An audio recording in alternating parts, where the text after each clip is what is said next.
Yun, welcome back guys. It's been a while. So napaka-busy natin di sa past days.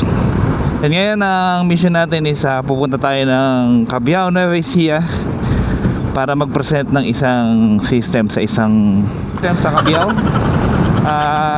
Actually existing client na natin ito. Meron na silang post pharmacy doon, pero try daw na natin tingnan yung bago nating develop na system sa laboratory. Ayun guys, kainitan yung lakad ko. Time check is 1:10. Okay? So ayan, tingnan nyo ating journey. Pumotorin lang natin to.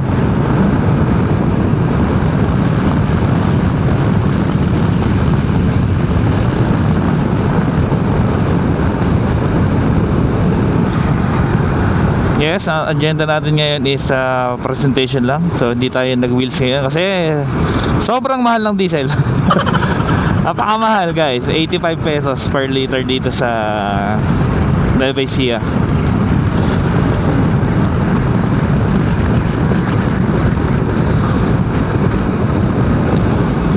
At bumotor lang muna tayo para efficient ang ating travel.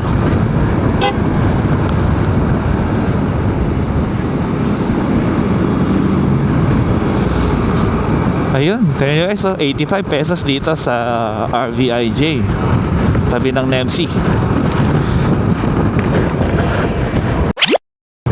At ang hirap magdaan dito eh. Ginagawa nila unti-unti.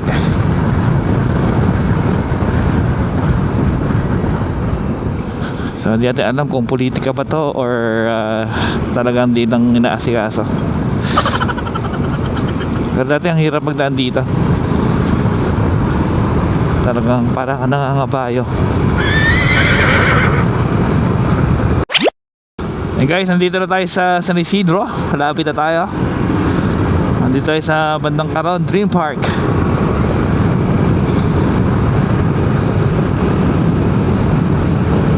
Ayan, medyo kainitan yung natin, lakad natin. Pero maganda tong sleeve ng arm sleeve ng Dream Ever. Ito kulay ito, maganda. Malamig siya. Tapos di tumatagos yung init. So recommendable siya sa sa mga nagmo-motor. Oh. Maganda yung kapit niya sa kamay. Ito.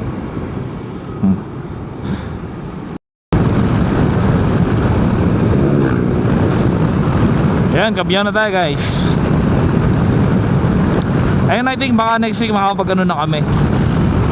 Makapag camping na kami.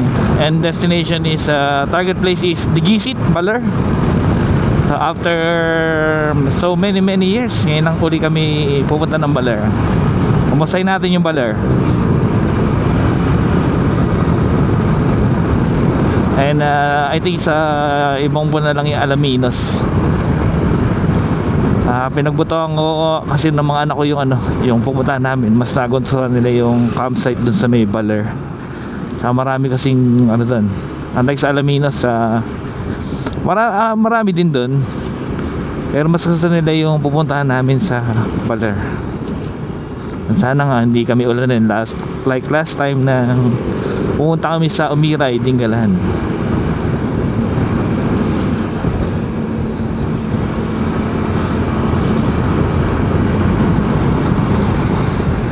Alright. Ang sarap sa motor eh. Singit sa singit. Grabe. Napakamahal lang ngayon guys. Gasolina 85 pesos, 82 yung diesel. Gasolina 65. Grabe. Oh no. And alright, malapit na tayo kala Dr. Messina. Actually existing client natin to sa guys.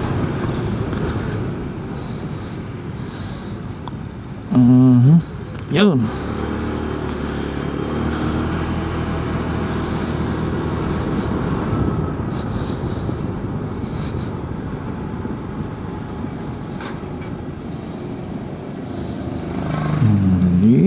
Uy, sinara na ni Doc yung niya. yung kanyang ginawa na x-ray. One eternity later.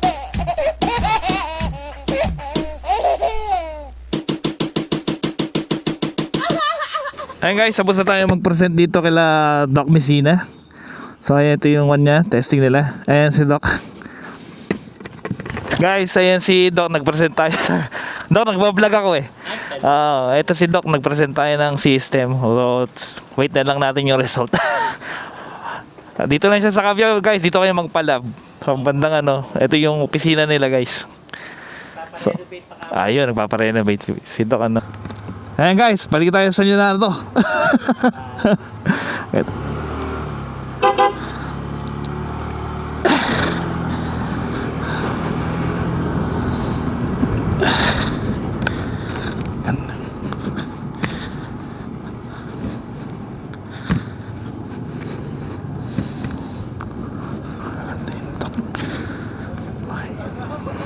Hindi.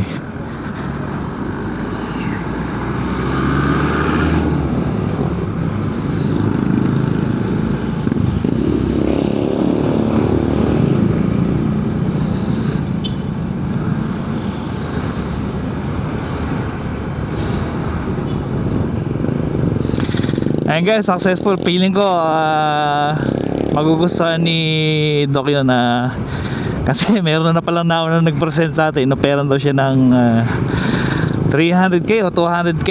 So ako naman super baba na binigay ko sa kanya since old client ko na siya. Since actually isa siya sa unang pharmacy na ininstall natin ng POS.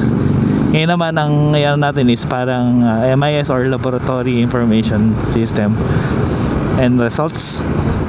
So kailangan pa lalagyan ng pangalan yung bago nating bagong develop natin system kasi wala pang siya pangalan. Hindi ko alam kung ano itatawag sa kanya. So alright, back to San Leonardo guys kasi ang init. Time check is 3:00. Makangitim na ako nito. Oh no. Alright,